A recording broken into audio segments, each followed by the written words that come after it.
Now, the Falkland Islanders are voting in a referendum on whether they want to stay a British overseas territory. The poll has been dismissed as a silly game by Argentina, which says the islands were stolen from them by Britain almost 2 centuries ago. Well, let's look at whether there's more than sovereignty at stake with RT's Polly Boyko in London. Polly, thanks for joining us. Firstly, what is all the fuss about? These are only a small group of islands, aren't they? Well, yes, there are some 2,500 Falkland Islanders voting on the referendum today. And just to remind you, these are some very far-flung islands from Britain, a tiny territory. Now, nevertheless, the islanders are expected to vote overwhelmingly in favour of remaining a British overseas territory. But this isn't just a question of national identity. We know that the Argentinian government has already dismissed the vote as a propaganda exercise cooked up in London.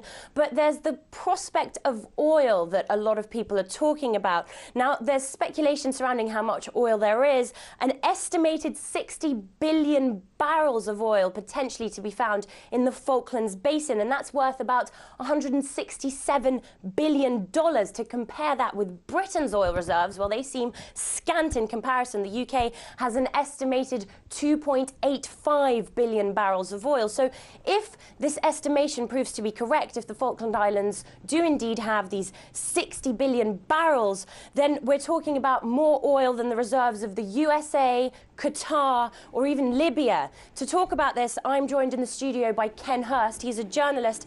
Ken, to what extent is this dispute a question of resources for both the British and the Argentinian government?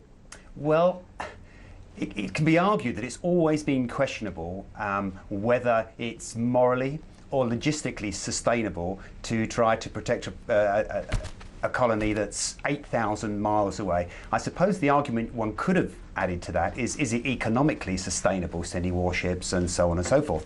But of course the oil rather changes all that, but it only changes it if you believe it's morally justifiable to go on, what shall we call it, you know, a colonial plundering mission, something we did in the 18th and 19th centuries. And personally, I don't happen to believe it is. But a lot of people are saying that this is a question of domestic politics for the Argentinian president, because there is a flailing economy at home, and you know, picking up the question of the island's sovereignty is going to increase her ratings back home.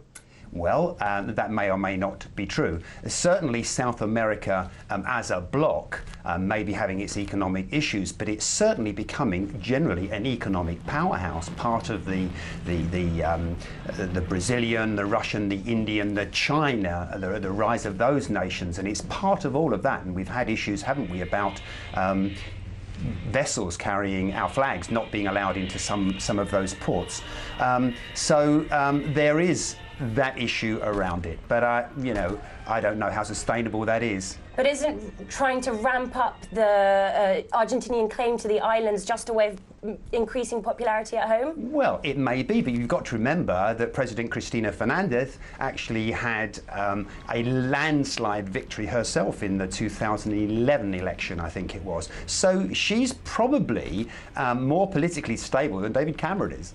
And finally, do you think the referendum's going to resolve this dispute? Referendums don't resolve disputes. Actually, negotiation resolves disputes, and that's what really needs to happen down there in the Falklands or the Malvinas, whichever you call them. Ken Hurst, thank you very much. As you've heard, that dispute, the referendum's unlikely to resolve this dispute. Nevertheless, the results are expected this evening, and we're going to be waiting for them, Andrew. OK, thanks very much, Polly. That's Polly Boyko, live from London.